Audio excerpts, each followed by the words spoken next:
Bueno, tengo el gusto de estar hoy con el presidente Ernesto Samper, al que le voy a formular una serie de preguntas que van a ser habituales en este programa que va a pretender extraer de las experiencias de expresidentes que ha habido en América Latina en las últimas 3 décadas acerca de su visión de la política nacional, de la política latinoamericana, de la política mundial, pero también de su propia trayectoria vital como personas que se han dedicado a la política. Bueno, lo primero, presidente Samper, muchísimas gracias por colaborar con este programa acerca de los jarrones chinos en Latinoamérica 21. Muchísimas gracias por estar aquí. No, un placer para mí, Manolo, y la verdad estar con una figura tan relevante, tan conocida y tan querida en el mundo académico aquí en América Latina como es su caso. Muchísimas gracias. Bueno, pues la primera pregunta es, como había señalado, ¿cuál es, en tu opinión, el diagnóstico de la situación política actual de tu país, de Colombia? Mira, un poco parafraseando algo que señalaba el presidente Correa hace algunos años, en Colombia no estamos viviendo una simple época de cambios, estamos viviendo un cambio de época. Y es algo que se explica claramente porque la firma de los acuerdos de paz de La Habana en el año 2016 de alguna manera puso fin a un conflicto que llevábamos durante muchos años en el cual los partidos tradicionales se enfrentaban a unos partidos y movimientos de izquierda que defendían la teoría de la combinación de las formas de lucha. Es decir, era muy sencillo descalificar una candidatura o una aspiración que viniera a la izquierda porque había una confusión de la cual se aprovechaban los enemigos de la paz para señalar que esos sectores o esos actores estaban en una especie de connivencia con la lucha armada, lo cual los descalificaba para hacer propuestas democráticas. Ese tema se resolvió cuando en la ley de víctimas, que se aprobó como parte de los acuerdos de La Habana, se estableció claramente que en Colombia lo que había no era una amenaza terrorista, sino un conflicto armado, y que ese conflicto armado en consecuencia se podía desarrollar con los cánones del derecho internacional humanitario, es decir, se podía aplicar el derecho internacional humanitario, y algo muchísimo más importante, que los referentes de los acuerdos de paz no eran los victimarios como había sucedido en otros acuerdos en el pasado, cuando los acuerdos versaban alrededor de los guerrilleros o de los paramilitares para darles beneficios o para darles protección, sino que los destinatarios obvios de la política de paz eran las víctimas. Ya en ese momento Colombia tenía alrededor de 8 o 10 millones de víctimas. En ese momento, entonces, entendimos que cuando estábamos hablando de las víctimas, que cuando podíamos dialogar, que cuando había un marco jurídico para dialogar, que era el derecho internacional humanitario, era posible entonces entender que hubiera una alternativa que naciera de ese proceso y que pudiera competir en igualdad de condiciones dentro de la democracia. Y se formó entonces el pacto histórico.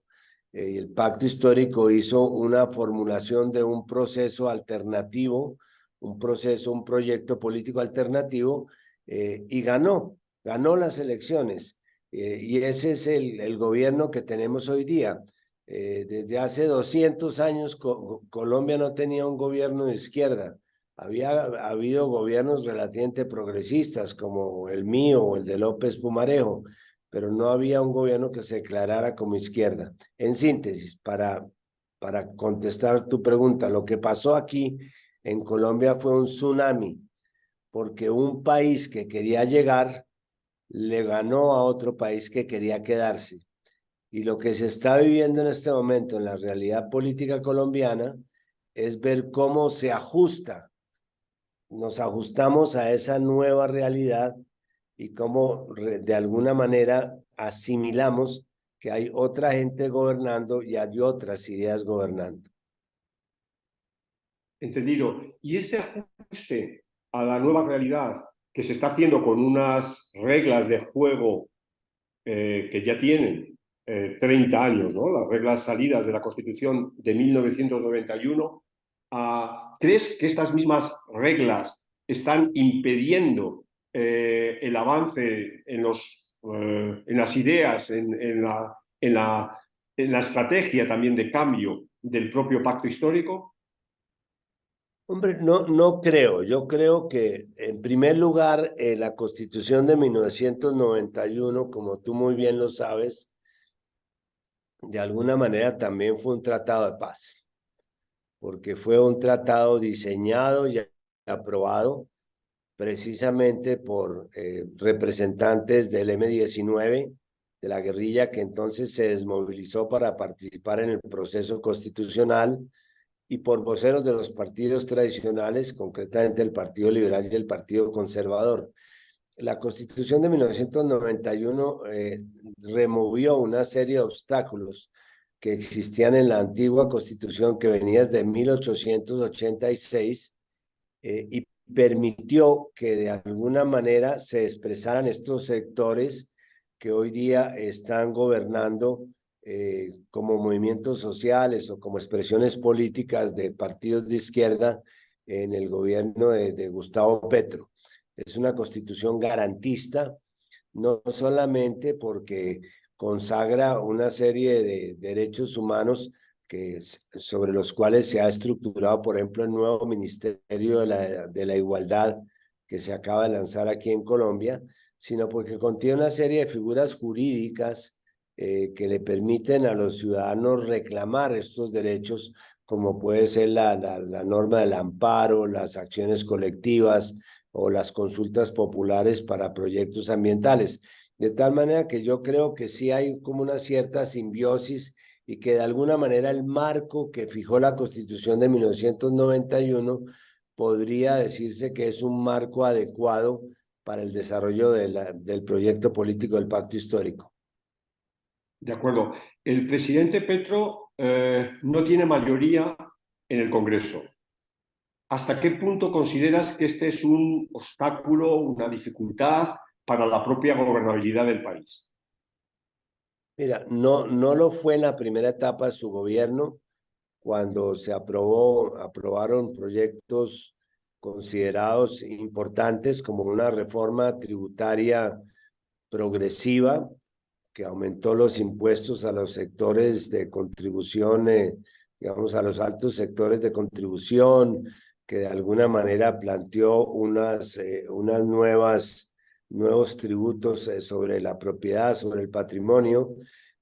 Tampoco lo fue para aprobar las primeras normas que permitieron avanzar en lo que se ha llamado la propuesta del presidente Petro, la paz total, y es que incorporemos no solamente los grupos tradicionales alzados en armas que no participaron en los acuerdos de La Habana, es decir, las FARC, sino que también se pueda hacer un llamado a otras organizaciones criminales a que se sometan a la ley.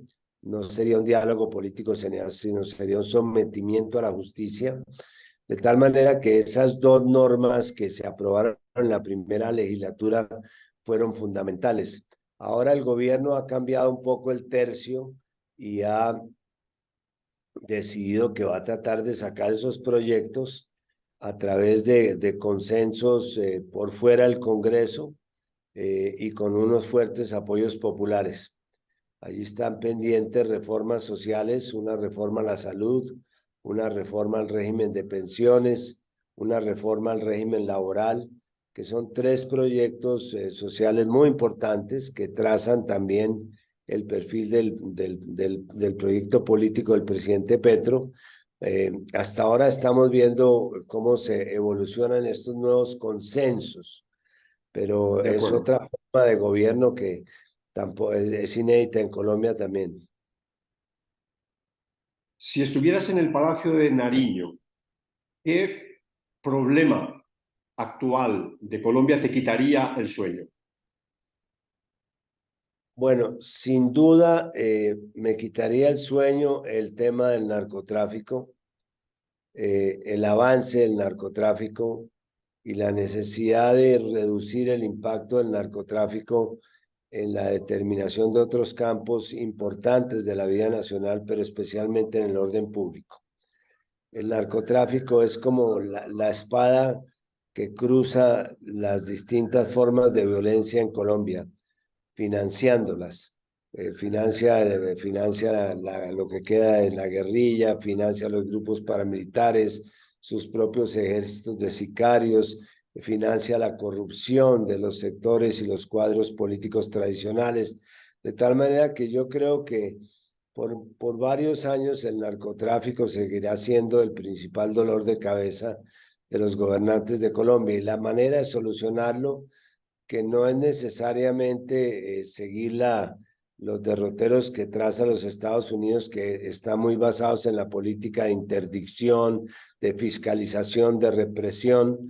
Tenemos que encontrar, esto también lo ha postulado Petro, tenemos que encontrar una nueva política de antidrogas a nivel internacional que no haga recaer el peso de la lucha contra las drogas en los sectores, en los eslabones débiles de la cadena de las drogas, como pueden ser los campesinos, cocaleros, los mismos consumidores o los microtraficantes, sino que dirija la atención de la política hacia lo que podríamos llamar los eslabones duros, que son las organizaciones criminales, los narcotraficantes, los lavadores de dólares, los vendedores de insumos químicos. Por eso el tema del narcotráfico sigue siendo una de las ejes articuladores de las preocupaciones de cualquier gobierno. Gracias. Tu última actividad pública ha tenido que ver con América Latina, ¿no? Cuando estabas al frente de UNASUR. Me gustaría ahora cambiar la mirada hacia el continente y preguntarte por precisamente la misma pregunta que te hacía al inicio. ¿Cuál es tu diagnóstico de la situación política de la región, de América Latina? Mira, la región ha sido especialmente afectada por el tema de la pandemia. El 32, los latinoamericanos somos el 32% de los ciudadanos del mundo, perdón, el 8% de los ciudadanos del mundo y tuvimos el 32% de las ocurrencias de COVID-19, los fallecimientos. Es decir, esta manera como se manejó desacertadamente la pandemia, pues produjo, entre otras cosas, un regreso de lo que habíamos avanzado en temas como la pobreza, niveles de crecimiento, diversificación de la economía. Y todavía no hemos terminado de elaborar el duelo alrededor de dos preguntas fundamentales que a mi juicio caracterizan lo que debe ser el nuevo proyecto político latinoamericano. El primero es quién paga la factura de la pandemia, quién tiene que pagar esos costos, tiene que pagarlos las víctimas de la pandemia, tenemos que endurecer la política fiscal en contra de los sectores sociales o vamos a hacer unos esfuerzos por ir hacia unos sistemas fiscales no solamente más progresivos, sino más efectivos, porque como tú muy bien sabes, la participación de los ingresos tributarios dentro del Producto Interno Bruto de nuestros países no pasa del 20% en promedio, cuando en países europeos está en una media del 45 o el 50%. No solamente tenemos una baja participación, sino que la poca participación que hay es una participación bastante regresiva. Y la segunda pregunta que tenemos que resolver es si volvemos al modelo anterior, volvemos al modelo neoliberal que existía entre los años 2016 y 2021, cuando la región retrocedió ostensiblemente en sus conquistas sociales, las conquistas sociales que consiguió entre el 2004 y el 2014, o por el contrario, pensamos en un nuevo modelo mucho más solidario y más ajustado a lo que, a mi juicio, deberían ser las prioridades del proyecto político latinoamericano hacia adelante, y que simplemente enuncios sin desarrollarlas a menos que quieras o te interese alguna de ellas. El primer problema es el problema de la desigualdad. El problema de América Latina gira alrededor del problema de la exclusión social.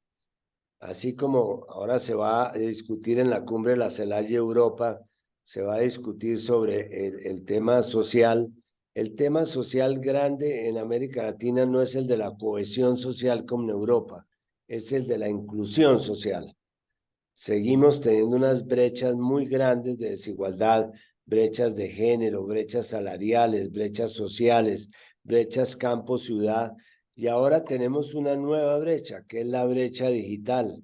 El 50% de los latinoamericanos no están conectados a las redes, y eso hace que hacia adelante, en el futuro, van a quedar desconectados de todos los procesos de inteligencia digital que comenzaron a desarrollarse en la pandemia y que van a seguir evolucionando, como el tema del teletrabajo, la teleeducación, la telemedicina.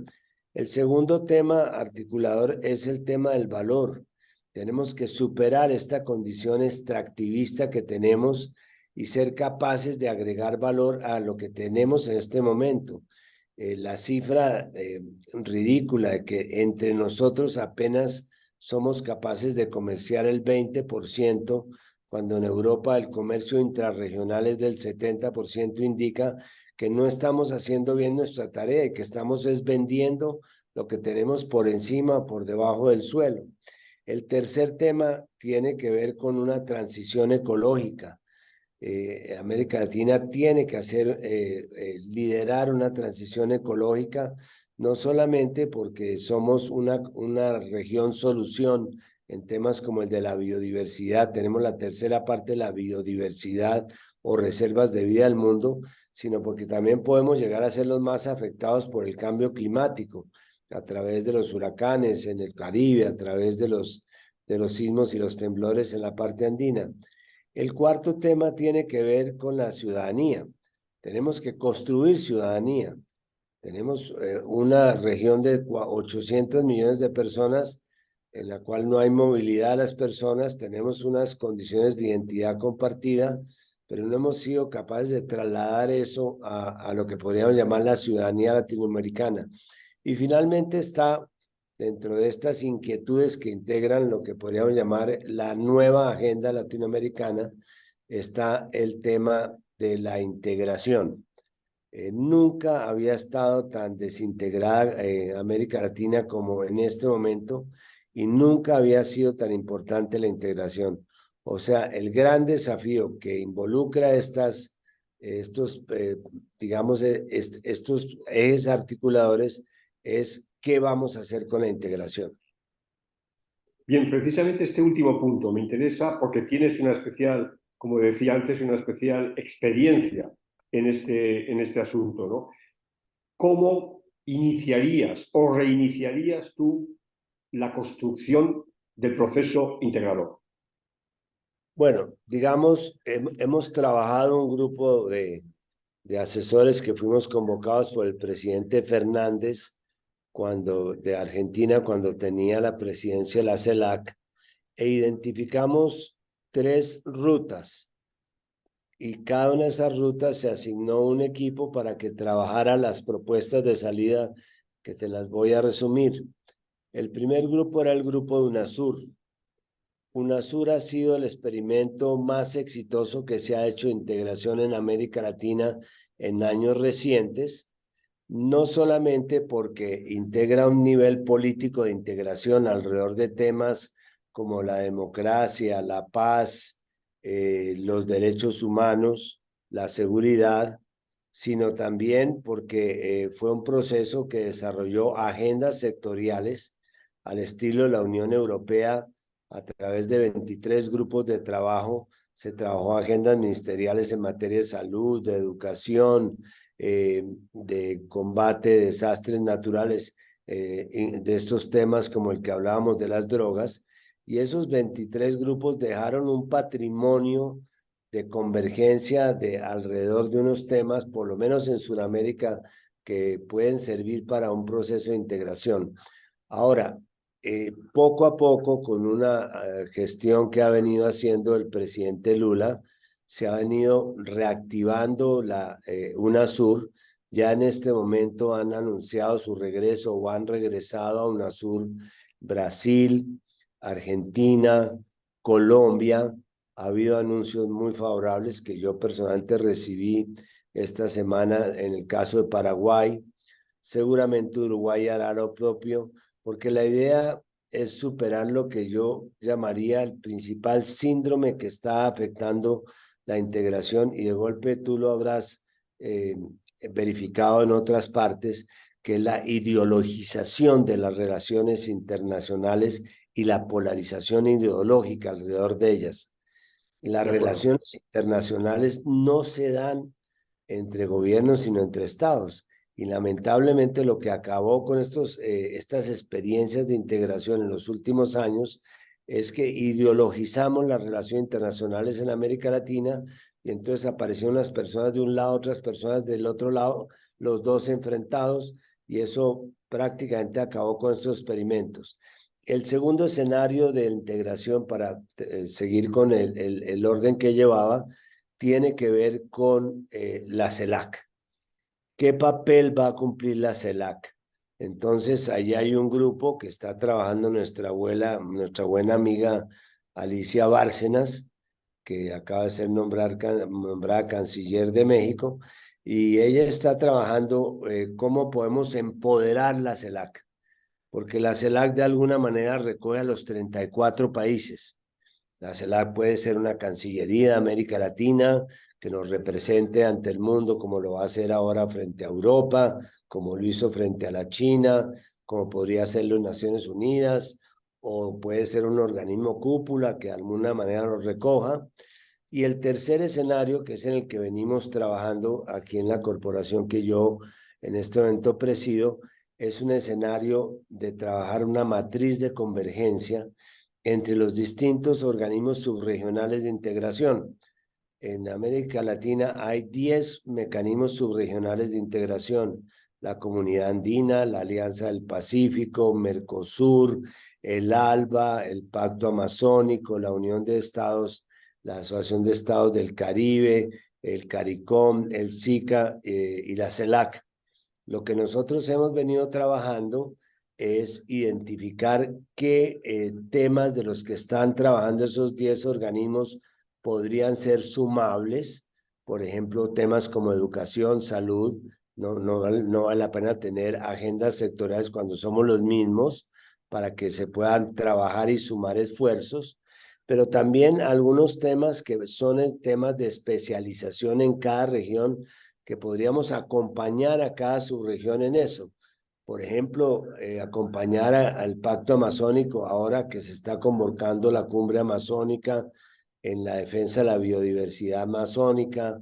Podríamos acompañar a Mercosur en el tema de la visa de trabajo de Mercosur, que ya se extendió a UNASUR.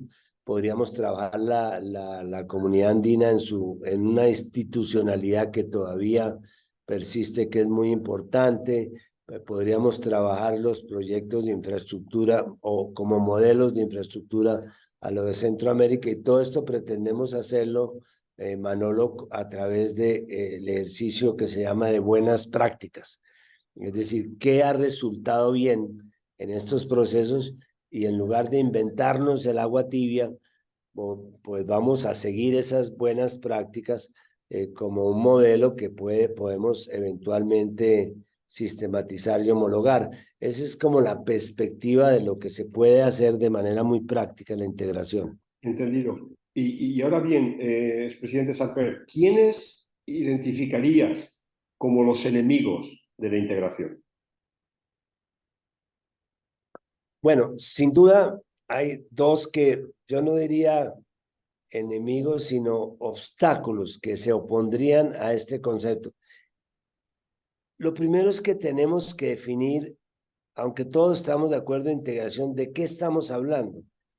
Porque si queremos reducir la integración simplemente a acuerdos de libre comercio, como los que suscribió en su momento, después de habernos hecho una gran convocatoria para el encuentro de las Américas, los Estados Unidos, si queremos convertir la integración en acuerdos bilaterales de comercio, para nosotros eso no lleva a la integración, sino a la desintegración. Los acuerdos de libre comercio que suscribió los Estados Unidos con Perú y con Colombia acabaron con la comunidad andina e impidieron que Chile llegara a Mercosur. Entonces, no es que no entendamos que es muy importante el comercio como base de la integración, pero no es lo único. No es lo único. Para nosotros el concepto de integración debe ser construir región. Construir región a través de infraestructura, a través de movilidad de Sí. profesionales, centros de ciencia y tecnología, es decir, convertirnos en región. Si ese es el modelo, pues creemos que es difícil encontrarle adversarios o enemigos a ese modelo, excepto que se pretenda seguir haciendo una integración que podríamos llamar hegemónica. Por eso, y este es un tema que te dejo para ti que eres tan inquieto académicamente, aquí se está hablando en América Latina del bolivarianismo, no el de Chávez, sino el pensamiento bolivariano Sí. de la Carta de Jamaica y el monroísmo que está completando un siglo, que era la concepción que existía en la época de Bolívar sobre América para los americanos, pero para los norteamericanos. De tal manera que creo que somos nosotros los que podemos ser amigos o enemigos de estos caminos de integración. De acuerdo. Entramos en el bloque más global. ¿Cuál sería tu diagnóstico de la situación política actual del mundo? Ya sé que es una pregunta muy, muy amplia y aquí te pediría una opinión articulada en torno a dos o tres grandes temas que te estén preocupando especialmente. Bueno, varios de los temas que han surgido en América Latina como nuevos temas, porque la verdad es que en América Latina hoy día hay una nueva agenda. Aquí se han instalado temas recientemente como el tema de la inseguridad alimentaria, el tema del cambio climático, el tema de la inteligencia artificial, el tema de la paz global. Creo que esos temas que se han instalado en la región también podríamos decir que están a nivel global. Pero hay un hecho nuevo que podríamos tomar como un punto de referencia para un análisis sobre la actualidad del mundo o la actualidad global, que sin duda es la guerra de Ucrania y la guerra de Rusia.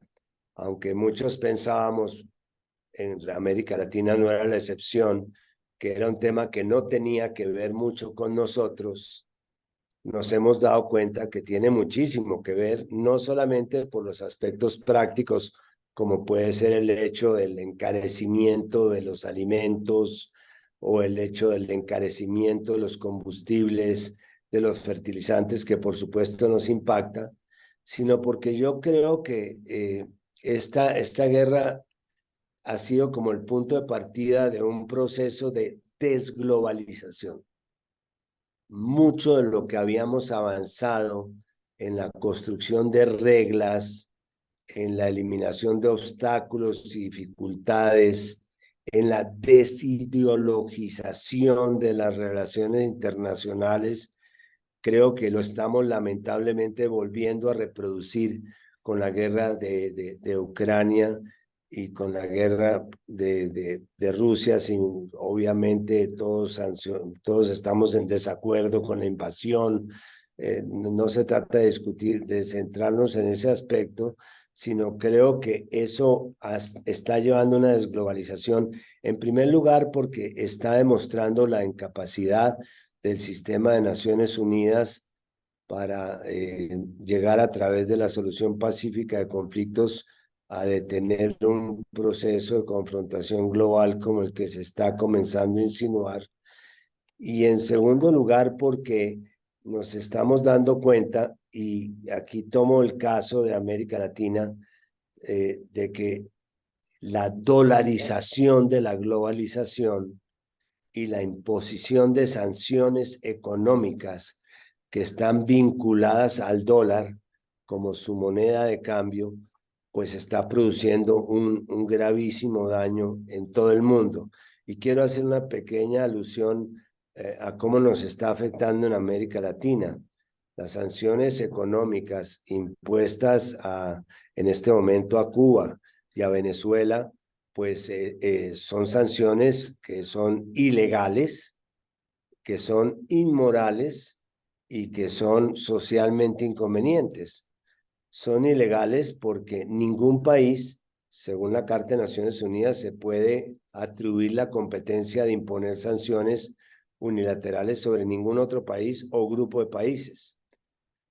Son inmorales porque de alguna manera, Manolo, son como unos cercos medievales.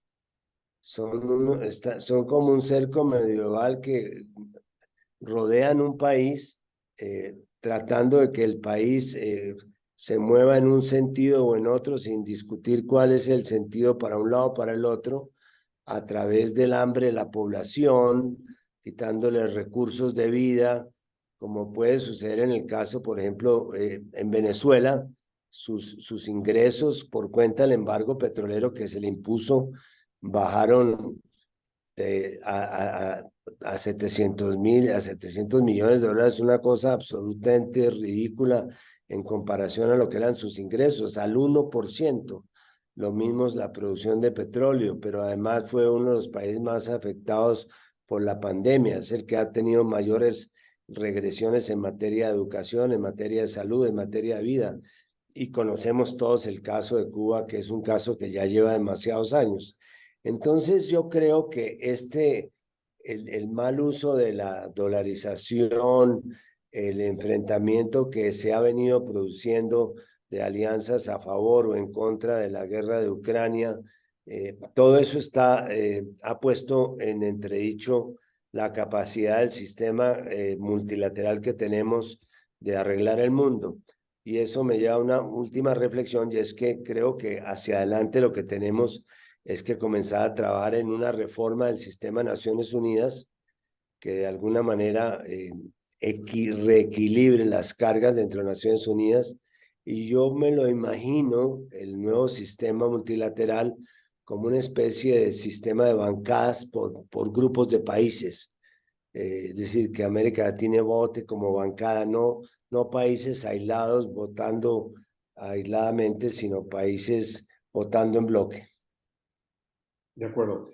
Y ya para ir finalizando, como alguien que se ha dedicado buena parte de su vida a la actividad pública, a la actividad política, y arrimando el problema a un tema intelectual, académico que me ha ocupado cierto tiempo, ¿qué opinas del oficio de político? ¿Es la política una profesión? Mira, es una vocación y cada día va siendo más una vocación porque está progresando lamentablemente el concepto de la antipolítica, así como ya nos venden cerveza sin alcohol, café sin cafeína, gaseosas sin azúcar, ya todo el mundo está vendiendo la política sin políticos, que es ya el paradigma de la política es la política sin políticos y con antipolíticos, que es lo que estamos viendo en América Latina, una cantidad de personajes que están apareciendo en los escenarios políticos disputándole los espacios tradicionales. Pero yo creo que eso tiene una explicación que no me atrevo a plantearla con toda humildad delante de una persona que conoce mucho más de este tema que yo, y es que en el caso de América Latina, lo que hay es una crisis muy profunda de representación. Los partidos han venido perdiendo espacios institucionales que han ganado unos poderes fácticos hacia la derecha especialmente, que son los que están haciendo política sin responsabilidad política.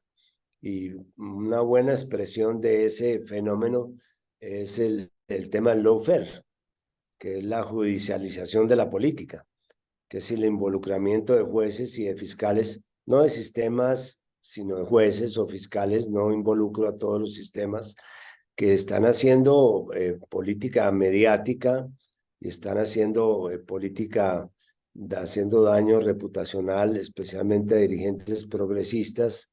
Yo creo que esa es la más cruel expresión de que estamos perdiendo la capacidad de la representatividad y también a nivel de movimientos sociales para ser absolutamente equitativos.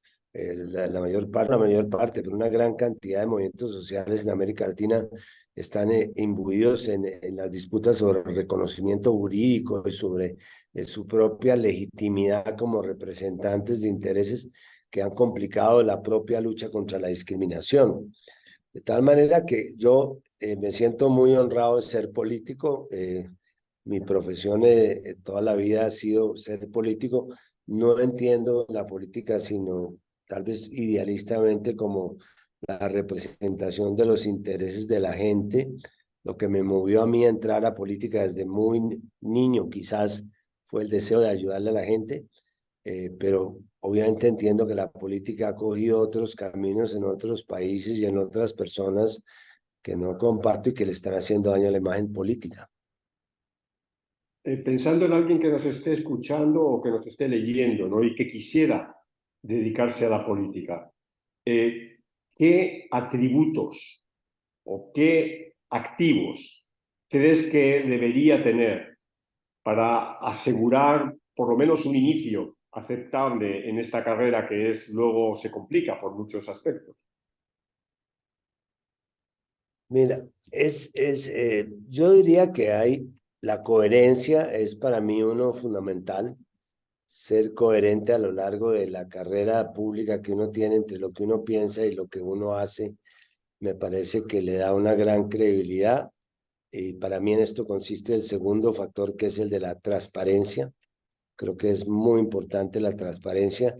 Y un tercero que sería, siendo consecuente con el tema de la gente, la conectividad con la gente. Estar conectado a la gente, conectado a sus pequeños dramas, y tratar de representarlos de una manera digamos, efectiva. El pequeño, pero lo que ve uno como pequeños problemas de la gente pueden ser sus grandes tragedias. Y creo que interpretar eso como la historia personal de cada persona, como si fuera una unidad de una suma de historias que son las que deben formar parte de un proyecto político, en eso consistiría el hecho. Y tú que eres coleccionista de cosas curiosas, eh, antes de que me haga la pregunta de los expresidentes, porque vi que empezaste con los jarrones chinos, yo también he sido coleccionista de consejos de expresidentes, especialmente expresidentes colombianos. Por ejemplo, el expresidente Turbay, que decía: si quiere triunfar en política, hágalo de los buenos aviadores, vuele alto y mire hacia adelante. El expresidente Barco, que decía: nunca utilice un puesto en política para llegar a otro puesto más alto, porque ni se queda donde está ni llega a donde quiere quedar. La recomendación de Belisario Betancourt, que además fue mi maestro, dijo: nunca gradúa a nadie enemigo porque le ejerce, le ejerce. Y la recomendación de López Miquelsen, que era cuando uno le decía: deme un consejo, decía: le voy a dar un consejo, no pida consejos. Creo que esa colección de Está muy experiencias bien. es muy interesante porque lo ayuda a uno como a centrarse, por lo menos en el medio local. Y a propósito de la experiencia, ¿el oficio de político se aprende? No, eso no por lo menos se aprende tal vez con la vida, pero eso no lo enseñan ni en Harvard, ni lamentablemente en Salamanca. A nadie le enseñan a ser presidente, por ejemplo. es algo que se aprende cuando uno ya está sentado en el avión y le dicen que el avión va mal, que el ala izquierda no funciona, que se está acabando la gasolina, que los pasajeros están peleando. En ese momento es cuando uno se da cuenta de que es presidente. De acuerdo. Y la última pregunta, ¿estás de acuerdo con la expresión de que los expresidentes son como los jarrones chinos? Sí, pero yo le he quitado el tema del chino porque esa apreciación no les gusta a los chinos. Son como esos jarrones que le dan a uno en los viajes o esos regalos incómodos que le dan a uno en los viajes, que uno llega después de trastearlos, después por 3 océanos, los pone en la casa y la gente no sabe qué hacer con ellos, pero tampoco sabe qué hacer sin ellos, no se atreve a votarlos. Esa es la figura del expresidente, pero yo creo que Felipe González decía que los expresidentes son aquellos que reciben la última llamada, es decir, el último telefonazo que le llega a un presidente es lo que lo confirma uno como presidente. A mí me enseñó la vida un poco a golpazos que sería delicioso poder ser expresidente sin ser presidente, porque es que con la cantidad de problemas que sale uno de expresidente no provoca ser presidente, de demandas, de calumnias, en fin, de cosas que quisiera uno evitar. Pero de todas maneras sí no hay con qué pagar el honor de ser presidente. Yo creo que eso es algo que lo lleva a uno y que no se le quita nunca. Es una marca indeleble. Bueno, presidente Samper, pues ha sido todo un gusto. Muchísimas gracias por su aporte a este programa de Latinoamérica 21. Deseo lo mejor. Lo mismo, Manuel, espero que nos podamos ver pronto allí en España, en Medellín, en cualquier parte.